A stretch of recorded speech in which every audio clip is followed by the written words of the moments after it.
It's the scheduled starting time.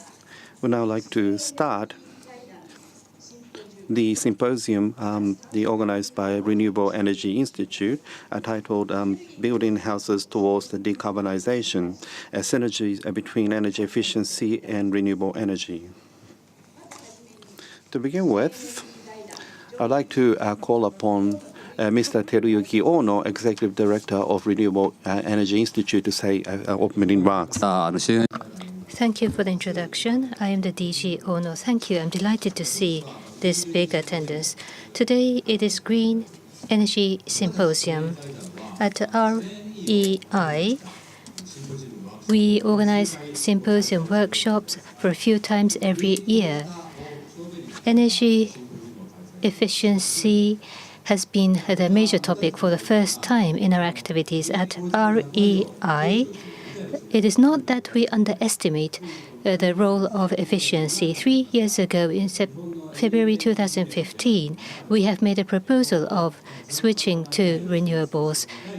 As the top priority, we have placed improving the efficiency as number one. Today, from Rocky Mountain Institute, we have Dr. Emery Lovins.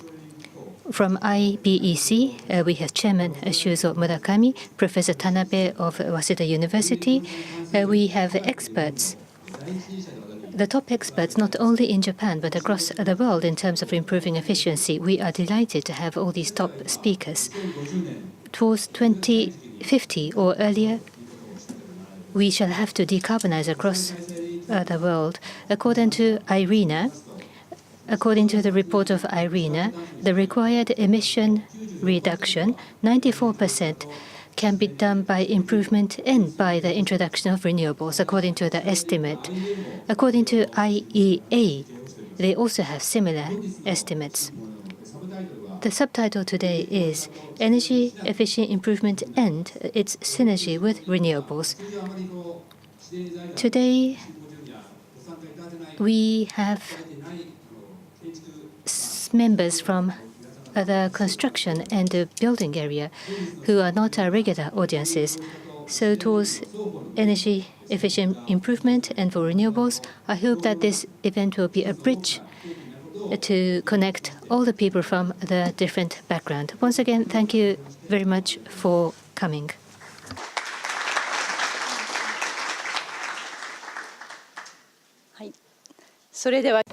So we'd like to proceed to the keynote presentations. And today from the United States, we have been able to invite Dr. Emery Lovins. He's a co-founder of a Rocky Mountain Institute. He is also a chief scientist and an honorary chairperson. I need not mention, but Dr. Emery Lovins, not just in the energy and the architecture, but is considered to be one of the top brains of the world.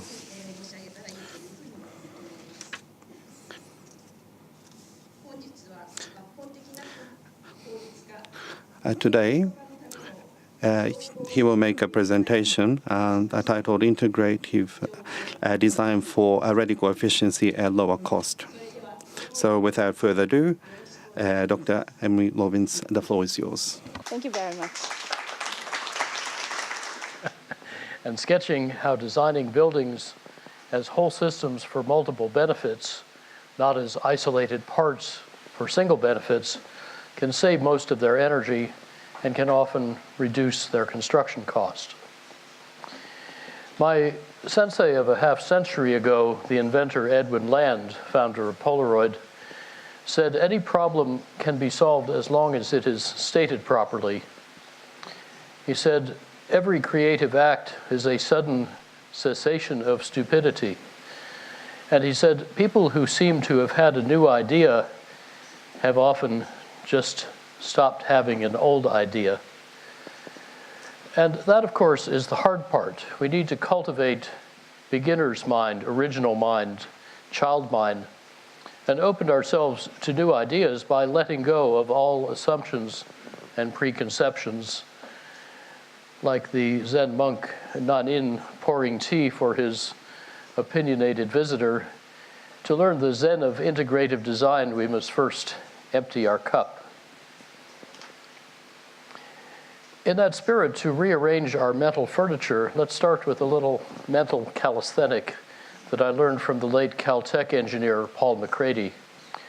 Textbooks on creative thinking have for decades presented the 9 dots problem, normally framed as find the solution that will connect all 9 dots with just 4 lines without lifting your pen from the paper.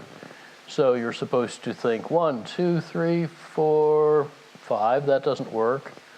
1, 2, that isn't going to work. And then you learn to think outside the box like that. That's where that phrase comes from. And then Paul said one day the professor came into the classroom a little irritated because one of his students had just said she had figured out how to solve this problem in just 1 line. In 3 lines, in 3 lines. And if your paper is wide enough, you can always do it this way. But seeing that, the students started to feel rather liberated, and they began finding ways to solve this problem in just 1 line. There are many 1-line solutions. For example, being in Japan suggests the origami solution. You just fold the paper until all the dots come together in a line. Or if you're a geographer, you might use a very long line.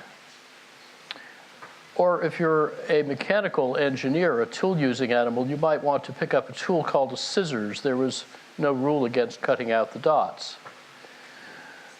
Or if you're a statistician, you could crumple up the paper, and if you stab it over and over again with the pencil, eventually you will go through all 9 dots at the same instant. The one I like best came from a 9-year-old girl who said, "You didn't say it had to be a thin line, so I drew a really thick line." So this tyranny of the word "the," find the solution with just 4 lines, put us back into the box and kept us from being more creative in finding more elegantly frugal solutions. So please consider this simple design example. If a cash-constrained developer asked her architect to suggest ways to make a new small office greener and more efficient, she'd probably be given a list like this and would conclude from the last column, the payback period, that few or no items could pay back fast enough. But what happens if we optimize the whole building together? Well, if the developer chose everything on the list, then the better daylighting and the reduced internal heat gain would create a new ability to relocate some windows and to shrink the mechanical system for smaller loads. So most of the efficiency's extra costs would be offset up front by the capital costs that they save.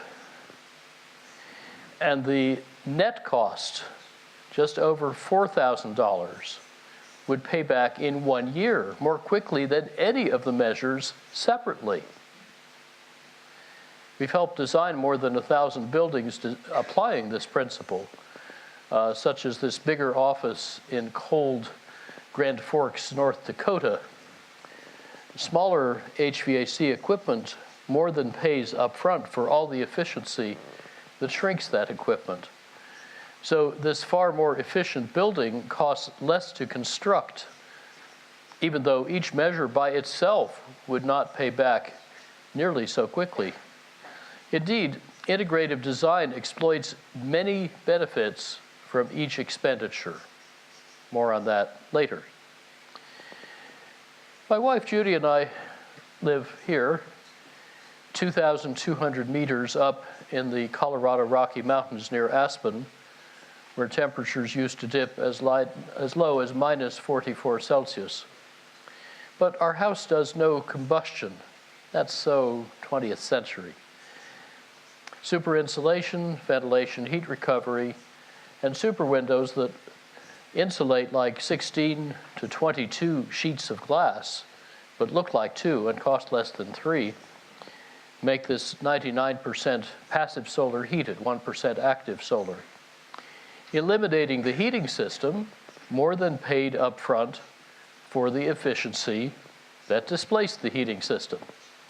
That is, it cost $1,100 less to build while saving 99% of the space heating energy, saving also about 99% of water heating energy, half the water, and 90% of the household electricity paid back together in 10 months with 1983 technology, which is better and cheaper today. The central atrium, seen here in a February snowstorm, has produced so far 74 passive solar banana crops. Without needing to look like this, our house helped inspire more than 1.8 million European passive buildings that likewise have no heating and roughly normal construction cost. 2/3 of those are retrofits. This works from Old Snowmass, Colorado to Bangkok, Thailand, a climate range that includes everyone in Japan and nearly everyone on Earth. But wherever you live, integrative design gives many benefits from each expenditure. For example, the white arch that holds up the middle of my house has 12 different functions, but it has only one cost. Integrative design is how our Empire State Building retrofit saved 38% of its energy with a 3-year payback, after it was already retrofitted from single to double glazing. But 3 years later, our cost-effective Denver retrofit saved 70%, making this half-century-old federal office complex more efficient than what was then the best new U.S. office, which in turn is less than half as efficient as our own new net positive no mechanicals office in the coldest North American climate zone. In milder Seattle, the Bullitt Center uses 1/4 less energy than ours, and now a southern German, a Bavarian building, is using 3/5 less energy than ours. Yet all these technologies existed more than a decade ago. What has mainly improved is not technology, but design, the way we choose and combine technologies. Likewise, in humid India, where Rohan Parikh's team built 1.5 million square meters of offices using 80% less energy than normal, with 10 or 20% lower construction cost, yet superior comfort and satisfaction. Glare-free daylighting is delivered throughout by contract. If workers complain of glare and demand blinds, the architect doesn't get paid. For apartments in hot, humid climates like these near Mumbai, passive design can save 90 to 100% of the cooling energy.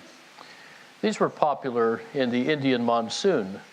Their passive, convectively vented double walls and super efficient ceiling fans make you feel 16 to 17 Celsius degrees cooler with just 2% higher construction cost. With a few further refinements, they could deliver decent comfort with no air conditioning.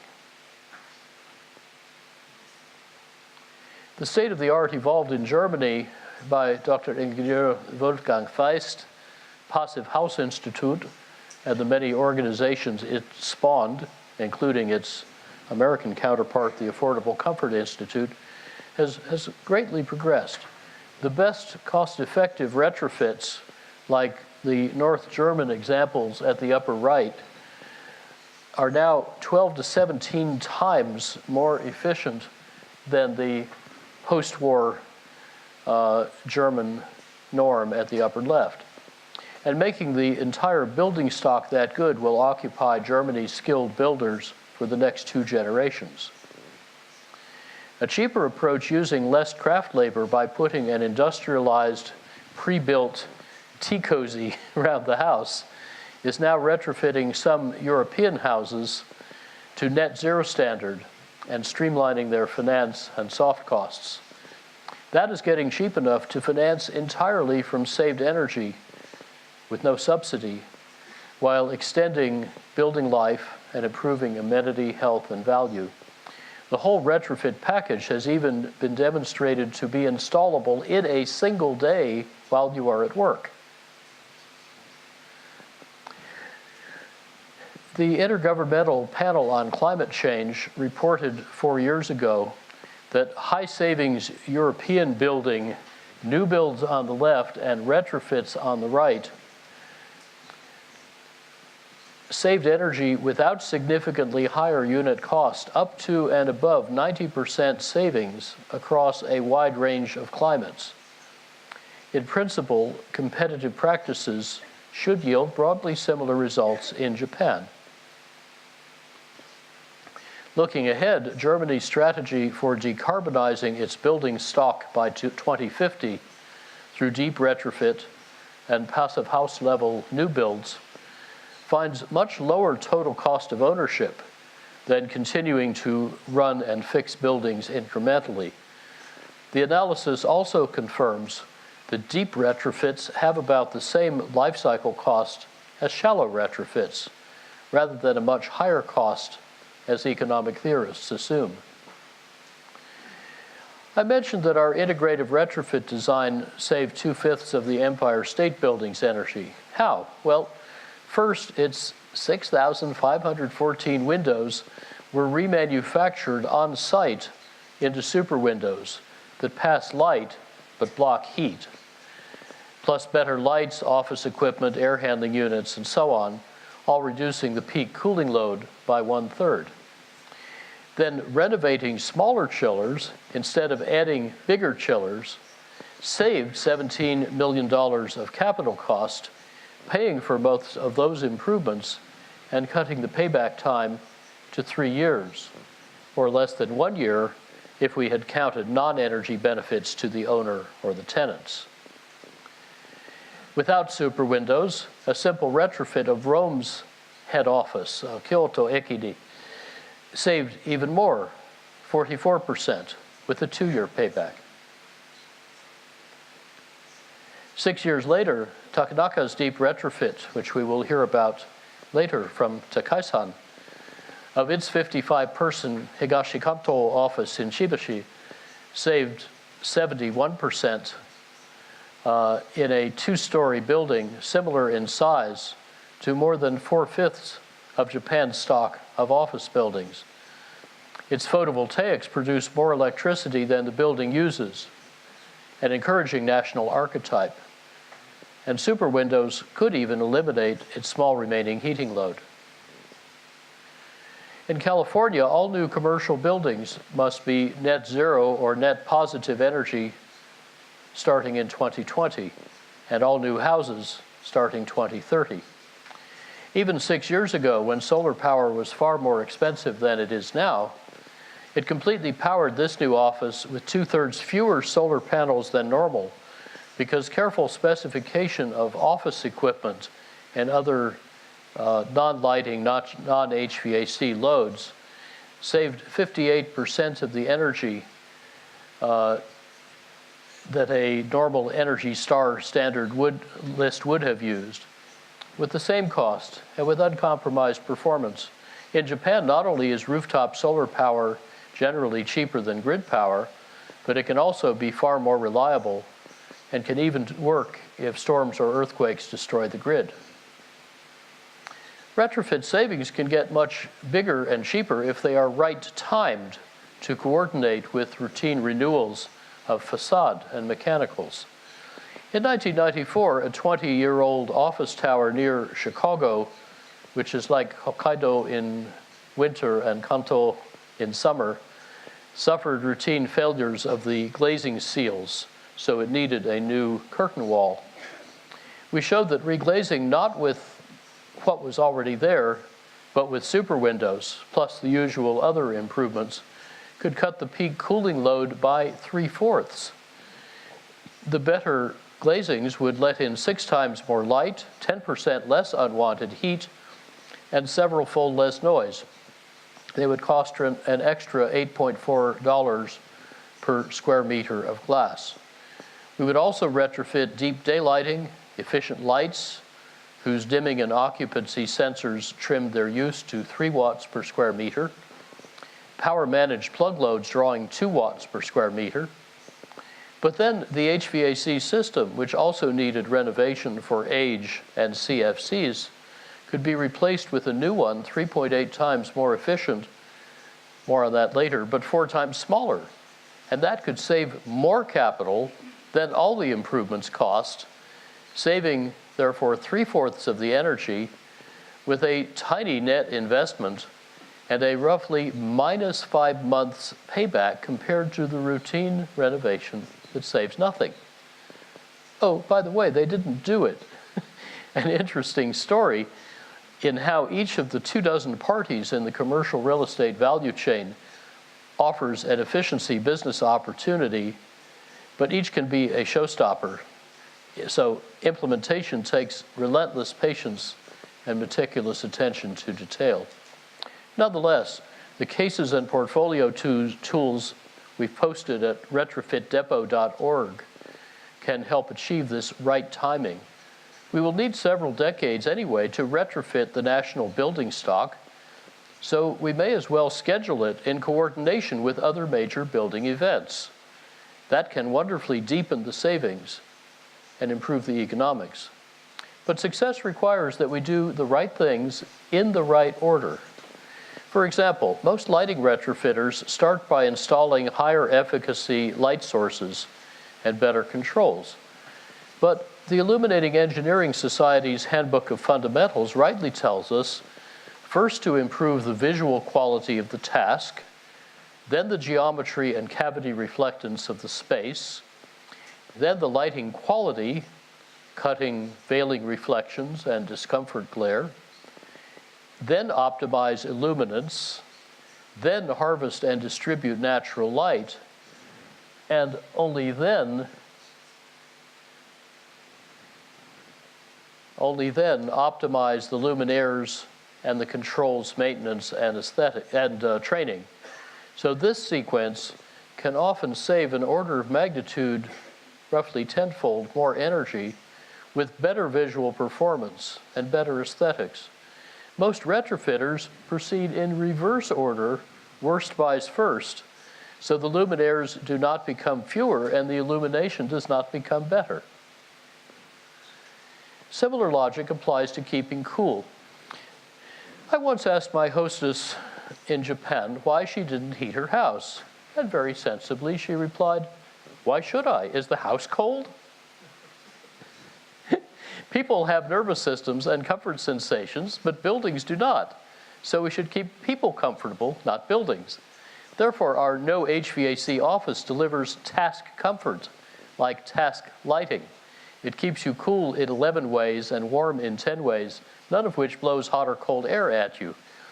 Each staff member has a hyperchair whose touchscreen or smartphone control delivers comfort to individual requirements, eliminating discomfort complaints.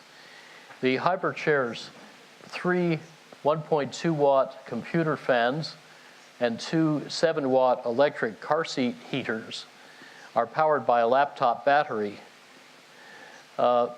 We expanded the range of indoor dry bulb air temperature to maintain ASHRAE comfort with dry bulbs from from less than 18 to about 30 Celsius if you're sitting in that chair, by exploiting all 6 classical comfort variables, from excellent ceiling fans to super windows that slash the radiant loads. You know, near Shinjuku, radiant loads on a 37-degree summer day have been measured at 150 watts from the sun, plus 650 watts from the plaza and the surrounding buildings. That's enough to kill you in some hours. Well, our building rigorously reduced unwanted internal and external heat gains, and it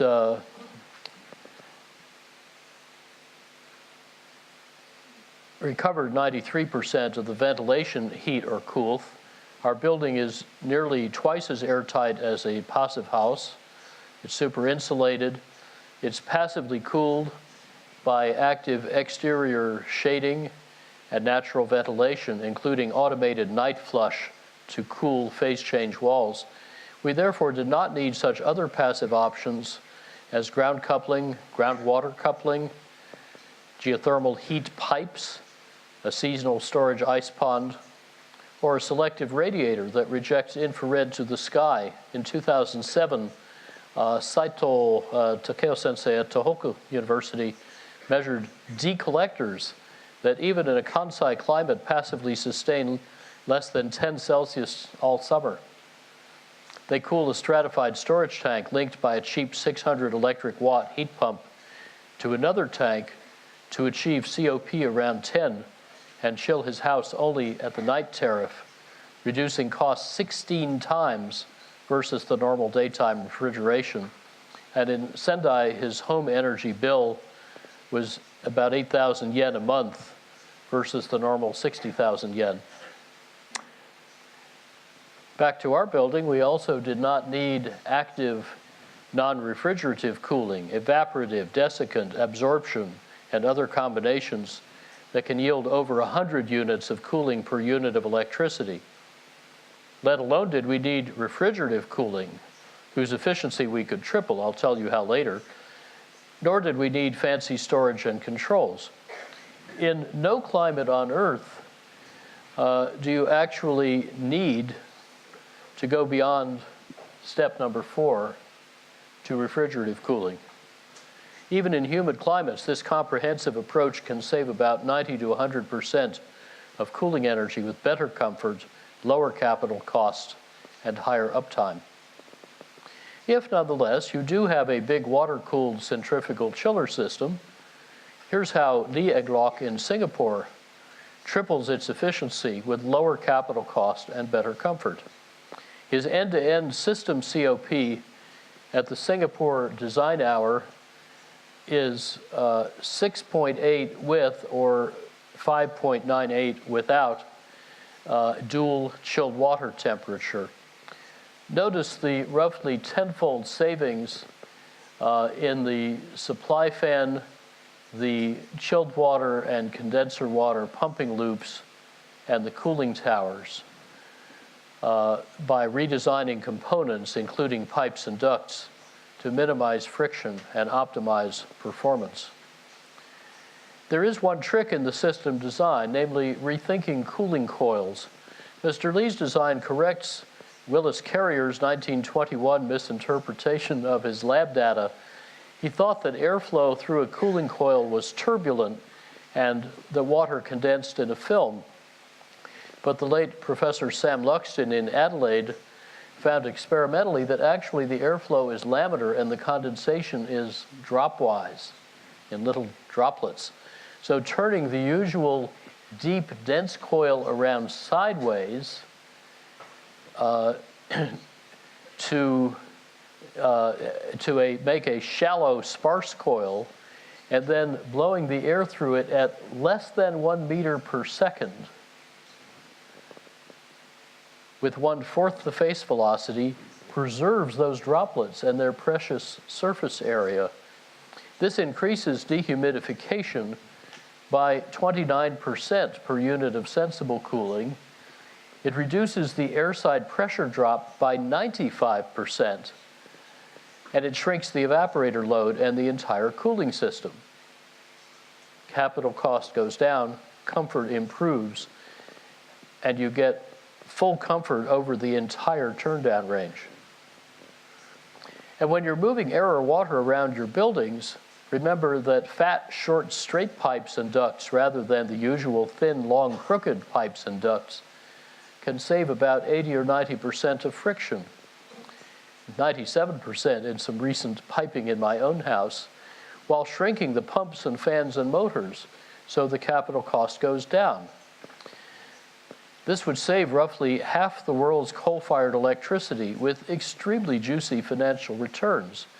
Yet such rearrangement of designers' metal furniture remains largely unnoticed because it's not a technology, it's a design method. It optimizes pipe diameter against not just save pumping energy, but also avoided size in the pumping equipment. It also lays out the pipes first, then the equipment.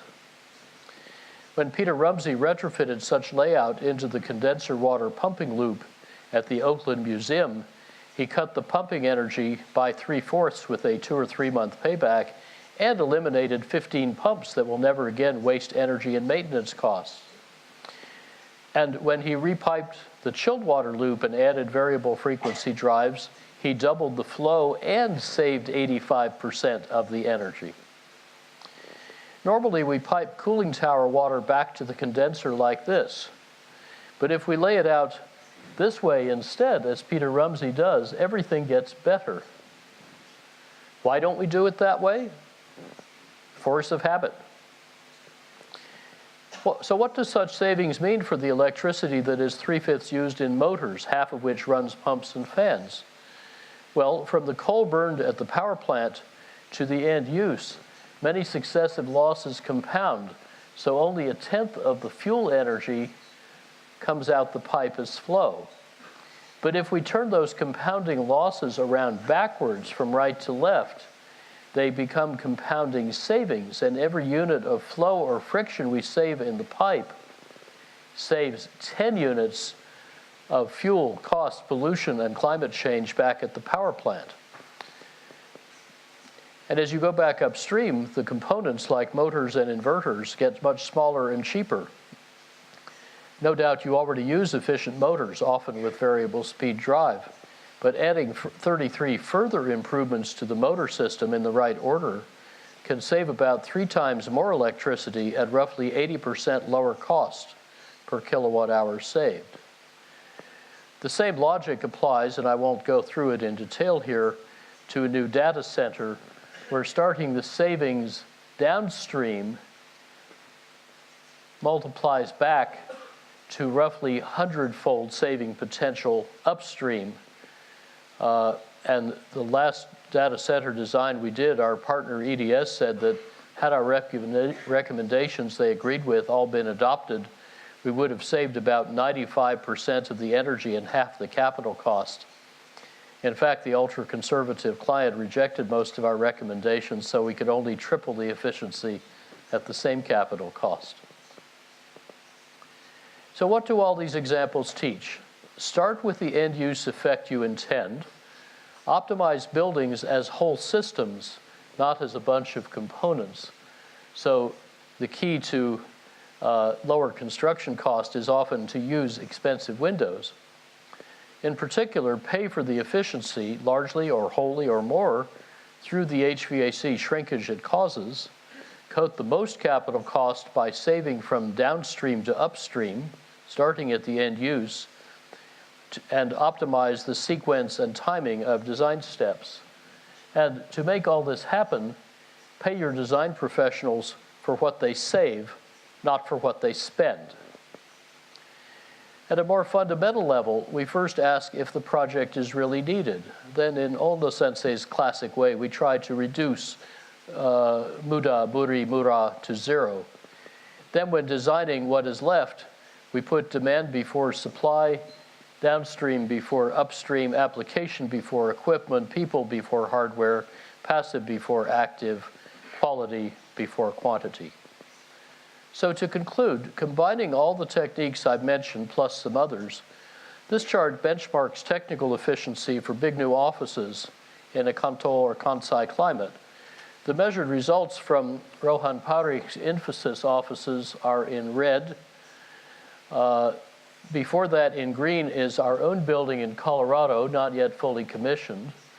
In blue is Takai-san's Higashi Kanto building in Chiba.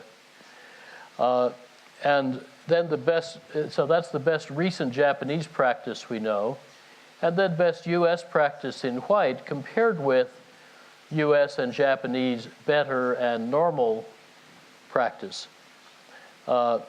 Including, well, so comparing these normal values with the far right column, you can see that the best US practice cuts total and electrical needs by 5 or 10-fold. The as-used lighting power density by 5 to 24 folds, the plug load by even more. Glazings improve by an order of magnitude, and they become almost perfectly selective in sorting light from heat. Add super insulation, which is not shown, and a heat-rejecting roof, and you need 3 to 5 times less cooling. And then the cooling system becomes many-fold more efficient, or you can get rid of it altogether. And the mechanical savings help reduce capital costs by several percent and use the space several percentage points more efficiently. Whatever exists is possible. These are all measured numbers. One last thought. It has become fashionable to teach that design is the art of compromise and trade-off, as if it were a way to negotiate with yourself so you can't get what you want. The late J. Baldwin, a wonderful student of Bucky Fuller, was once staring out the window of a California classroom where he was being taught this crazy idea. Watching a pelican catch a fish, he realized that what the lecturer was saying could not possibly be right because nature doesn't compromise. Nature optimizes. That pelican is not a compromise between a seagull and a crow. It's the best possible pelican. After 90 million years, it's a very good pelican. So if you find yourself needing to compromise between desirable design goals, that means usually that you have not yet quite found the right statement of the design problem.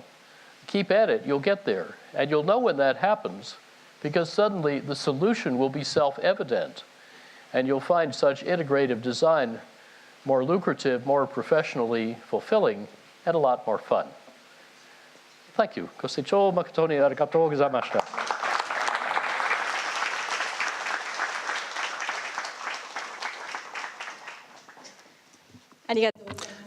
Thank you very much, Dr. Amory Lovins.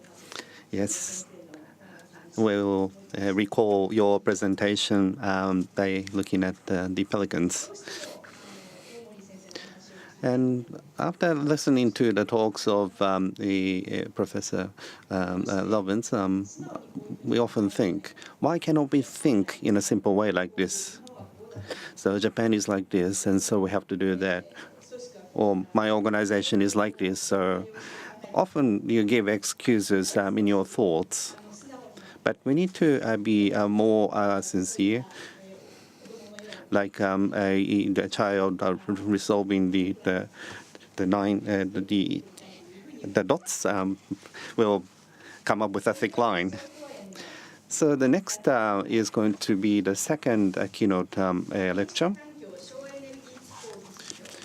and is the president of the Institute for Building Environment and Energy Conservation, Dr. Shuzo Murakami. Dr. Murakami is a promoter of the green buildings and environmental architecture. Today, Dr. Murakami will speak on the title, The Decarbonization in the Building Sector, a Paradigm Shift in the SDGs Era. Are you ready?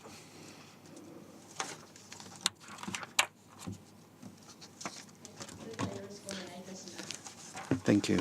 The floor is yours. Hello, everyone. As introduced, my name is Murakami. And thank you very much for the invitation for me to speak at this symposium by the Renewable Energy Institute. Thank you very much, Mr. Ono, Ms. Nishida, and Mr. Ishii. And I'd like to speak on the theme, decarbonization in the building sector, a paradigm shift in the SDGs era. You can see my titles, but the second title here, Institute for Building Environment and Energy Conservation. And this is the government fund, and so to provide money to promote the environmental building. So it is ESG. So it's what Suez-san has been doing in the past is now put into practice.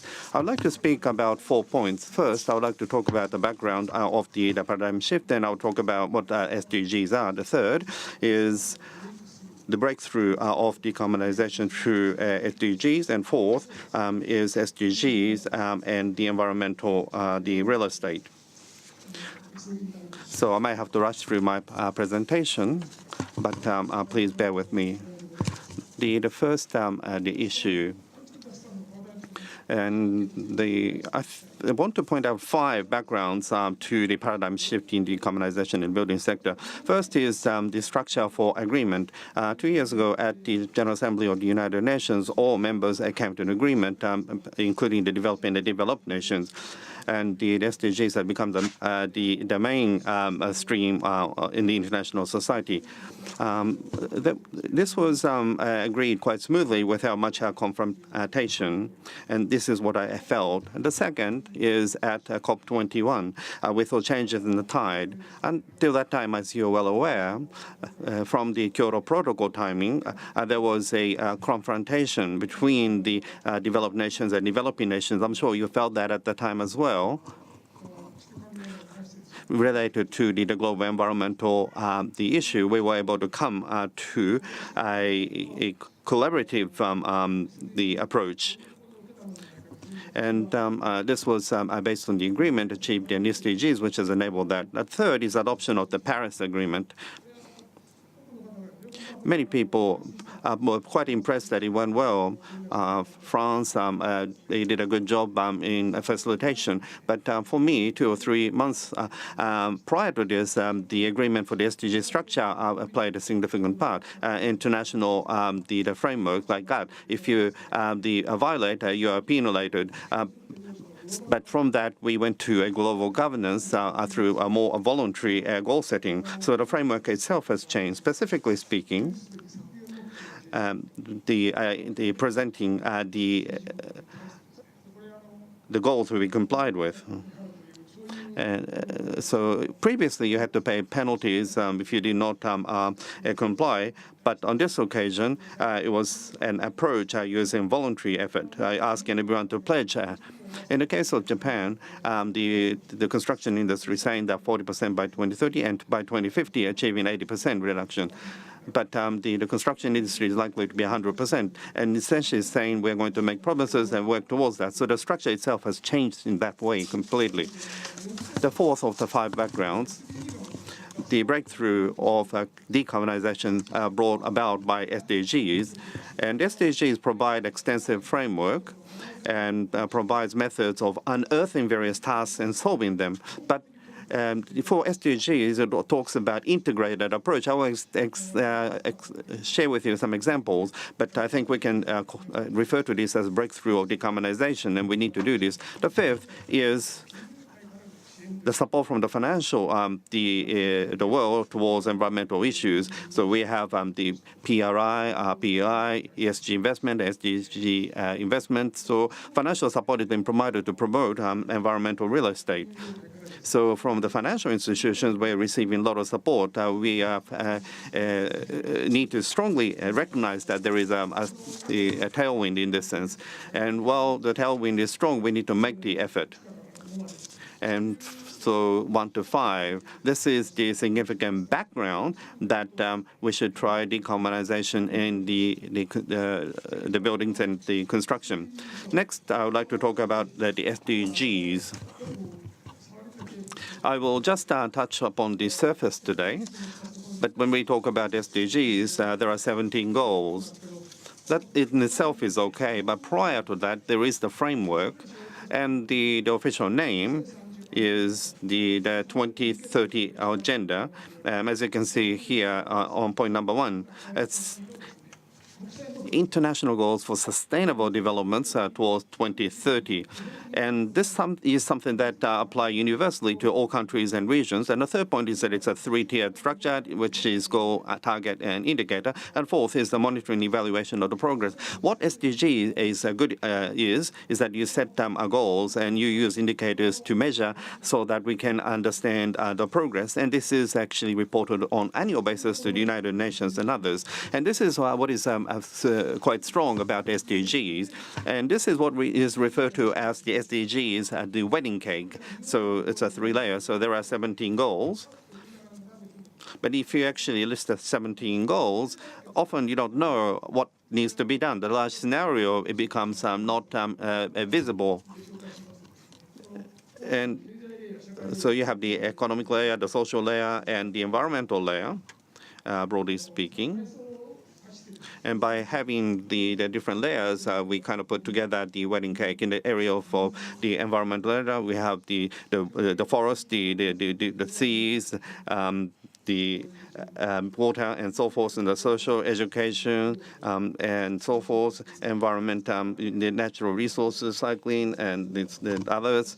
And the number 17 is the partnership.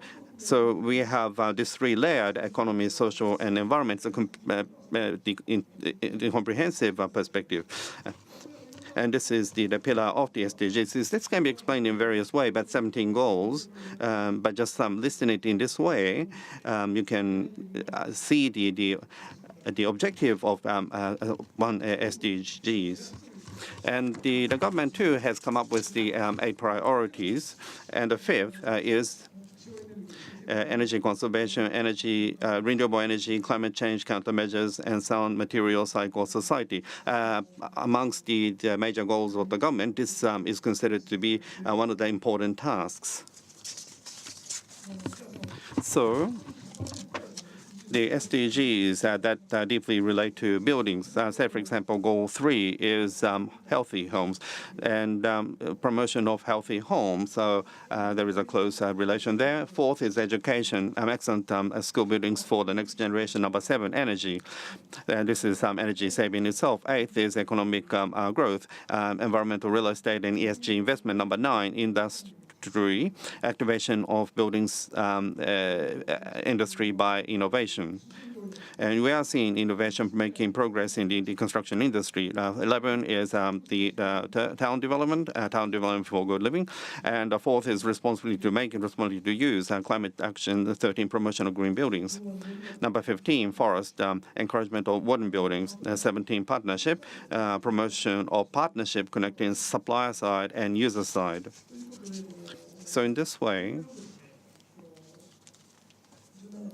the 17 goals related to construction and town building, and the SDGs integrated approach, including the economy, society, and environment. When we achieve integration, we can expect a paradigm shift in buildings and town development. And we must achieve this paradigm shift. This is something I feel quite strongly. 3rd, breakthrough of decarbonization brought about by the SDGs. To begin with, the affinity of decarbonization with SDGs. Background of decarbonization, this needs not to be mentioned again, but we have seen a collapse of the 20th century type civilization of mass production and consumption, which has led to the worsening of the global environmental issues. And the goals of decarbonization, is development of a usage system of sustainable resources and energy. But what are SDGs? These are Sustainable Development Goals. So we must realize this Sustainable Development Goals. So these are common. What is often referred to is that there are various routes, but most significant one is the World Commission on Environment and Development in 1987, and there was a report, Common the Future, and used the phrase sustainable development in the United Nations Society. It said that this was the first time such phrasing was utilized. So we have common roots between decarbonization and SDGs. Thank you. So between decarbonization and SDGs, there is the affinity. So paradigm shift of decarbonization by SDGs. First is promotion of decarbonization. And decarbonization cannot be realized only by environmental measures. We need to promote integrated approach for various tasks, including economy, society, and environment. And this is quite obvious, but without economic progress, no environmental measures. so academically or through the Kuznets curve, it's been proven. So we need to make promotion together with economic development. And it is SDGs which enable that. The second point here is that the comprehensive framework of SDGs is valid for the effective promotion of decarbonization. The SDGs have the climate change issues, energy, the urban development, and social, corporate responsibility, and so forth. And provide support. There is the ESG investment or SDGs investment. So there is funding being provided that. And the third point here is the SDGs as a global common language. On a global scale, we are seeing the technologies for decarbonization being accumulated. So we have the global common asset which people can access. Conversely, if there is a risk for not participating in SDGs, and these areas will cause SDGs to achieve paradigm shift as far as decarbonization is concerned. Here, specifically, you talk about SDGs goals and also decarbonization. On the left is the goal, on the right is the target, 17 and 119, and so there's about 10 targets per goal. Excuse me, 169 targets. For example, and I don't have time, I'll just touch upon a few. 7 is energy. And so ensure access of affordable, reliable, sustainable, and modern energy for all. And for target 7.2, by 2030, increase sustainability substantially the share of renewable energy in the global energy mix. So the 7.3 by 2030, double the global rate of improvement in energy efficiency. So we have these targets being set for the goals, and the world is making effort towards these. Number 9, industrial, establishing the foundation for industrial and the infrastructure. By 2030, upgrade infrastructure and retrofit industry to make them sustainable with increased resource use efficiency and great adoption of clean and environmentally sound technologies in industrial processes, with all countries taking action in accordance with their respective capabilities. And I think this is translated by some government departments, so it is strange Japanese. But anyway, there are a lot. And there are many others. I don't have time to go through it all, so I will omit them. But you have the responsibility to make and use. Number 13 is climate change and the actual the countermeasures. So the SDGs goals and targets will include by people involved in the decarbonization. And so by understanding the goals and targets and towards decarbonization, we need to put together the action plans. And this, I think, is what we need to work on. Next is the effectiveness of integrated approach. And this is the part SDGs emphasize the most. So we have 17 goals. And if you lift them up, and if you look at this in the local governments, and if it is siloed a department, they compete against each other, saying that what we do is important versus others. It ends up being competitive. But integrated approach, which links the 3 aspects, the economy, the society, and the environment. The economic activity will have impact on the society, and the social activities will have impact on the environment in the economy, and the same applies for the environment. So you need to look at all 17, and if you work on it in an integrated way, then you can achieve a partial optimization to the total of the optimization. The second is mitigation of trade-off issues and conflict of interest by integrated approach. And as I said before, I'm more important than yours. So by the comprehensive approach, it's easier to mitigate the trade-off issues. The third is the synergy effects and co-benefit brought about by integrated approach in the case of environmental measures. So the environmental pollution leads to the pollution being reduced, better health, and so forth. So let me share with you an example.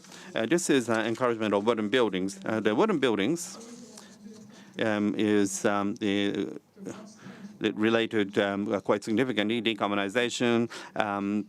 The resource recycling, homeland preservation, biodiversity, regional employment, health and conflict, technical development, green production, consumption, and distribution. And if you look at these goals, and as you can see from number 1 to 8, and there is a lot of relevance to the wooden buildings. And as you know, the wooden buildings, Japan has a lot of the wooden resources that hasn't been utilized. So downstream is okay, but not good in the upstream. And this is one of the most important aspects there. So we should, on this occasion, work on the upstream to downstream in an integrated way. And this is a different example. The ZEB and ZEH and LCCM, the construction. LCCM is life cycle carbon minus. Dr. Hanabe is going to talk about this later on. The vertical axis is the integrated value of CO2 emission, and on the horizontal axis is that the time. And the conventional building is at the top. And so every time the refurbishment increases, that blue is ZEB and ZEH. And more in the simplest way to make the energy zero at the operational stage, and little increase when there is refurbishment. LCCM is green. Looking at several decades in the future, bring it down to negative, particularly through the operational phase. And from the operation-centered energy conservation to integrated energy conservation plans, including building, operation, repair, and disposal. So looking at construction and disposal. And in that respect, it is quite a good affinity with the SDGs thinking. And so we need to include perspective materials on distribution, others we can't achieve negative. And we need to also work towards longer life, reduced resource burden, and produce as co-benefits. And I have 3 more minutes, I think. Lastly, I'd like to talk about environment, social, and governance, ESG, and SDG investment, environmental real estate. This graph is the change in investment for tangible and intangible the assets. Red is the tangible assets. Then this is plants and machineries and the land, and intangible assets like brands, or the governance of the top management and the employees' capabilities. And you can see over the last 40 years, there is a significant increase in intangible assets. So there is a paradigm shift in investments. This is showing the proportion of investment. Next is the percentage of intangible asset in market value from U.S. The red is the tangible, blue is intangible asset. So there is a paradigm shift for corporate value. So we are seeing this a significant change taking place. And this is the financial values and non-financial values. So you're looking at the balance sheet, the P&L statement, the cash flow that links directly to the tangible the assets. But non-financial value values related to things like employee information, risk investment, and production situation. They are subject to ESG investment. So in the world, we are focusing more on the non-financial values versus the financial value. This is the paradigm shift we are seeing, and that is the reason why the environmental the real estate or properties are receiving support. Then the financial value and non-financial value and investment. Conventional investment target was entirely financial value. But in recent years, from the perspective of long-term investment in respect to non-financial value is attracting more attention. And we may not be using coal in several decades, and that's a risk analysis. And you need to think from a long-term perspective, that is becoming the mainstreaming now. And the value related to environment, society focusing on non-financial values. And this is a target of ESG investment. Conventionally, this was not really considered to be the target for the investment, but this is now becoming the mainstream. And so we are seeing the paradigm shift of investment in respect to environmental issues, and were brought about by the mainstreaming of ESG investment. And I'm repeating myself many times over, but this is leading to a large support for the environmental real estate. Environmental real estate investment and global framework. So what is subject to investment? You have the blue and red. And this is the financial value, the conventional, and this is non-financial value. This is target for ESG investment. And we saw a paradigm shift here on a global basis. And if we take a global perspective, SDGs, economy, society, and the environment, and the economy is blue, and the and society and environment is non-financial values shown by red. The Paris Agreement is also an environment, and trends in the United Nations, you have PRI and RPI. so responsible property investment and so forth. And we have the GRISB, the CSR, and divestment engagement. These are all support towards non-financial values. And from the perspective of buildings, you have the co-benefits provided by energy conservation buildings. You have the energy benefit, EB, and non-energy benefit, NEB. The energy benefit is mostly blue. Non-energy benefit is environmental contribution, health and well-being, education partnerships, mainly red. And so as a target for ESG investment, there is an NEB converted to monetary value. And there is a non-financial value of decarbonizing building becoming evident as ESG investment target. So there is a tailwind in that respect. Don't have too much more time, but PRI, this is Principle for Responsible Investment, and you have the global guidelines designed by the United Nations Environmental Program Financial Initiative and the Global Compact. And there are 6 principles. We will incorporate ESG issues into investment analysis and decision-making process. 2, 3, these are all referring to ESG. And over the last decade, ESG has now been recognized widely in the world. And I feel that these activities by the United Nations are important, by PRI and RPEI. This is that responsible for property investment, saying that we need to make more effort in the real estate industries. In 2009, we saw establishment of things like the worker well-being, the corporate citizenship, social equity, and community development, and local citizenship. The ESG investment and SDG investment. In the case of Europe, more than 50% of investment in Europe is more than 50% is ESG investment. After the SDG started, well, ESG was 10 years before SDGs, but the SDG starting, the investment in companies, ESG has been positioned to support various SDG initiatives through investment and finance. And last is the global real estate sustainability benchmark. And this is like ESG, the investment in the real estate area. Europe, this is becoming quite big, and so people are making investment to make improvement in the real estate. And we have tools like CASB in Japan, which provide support to this, and it's already been recognized as such. Thank you very much for your attention. I'm repeating myself again, but right now, there is a tailwind towards the environment, the building. So please use this wind and accelerate the effort. Thank you very much for your attention. Thank you very much, Dr. Murakami. And it was a very fitting the presentation for the construction and building industry. Now we'd like to take a 10-minute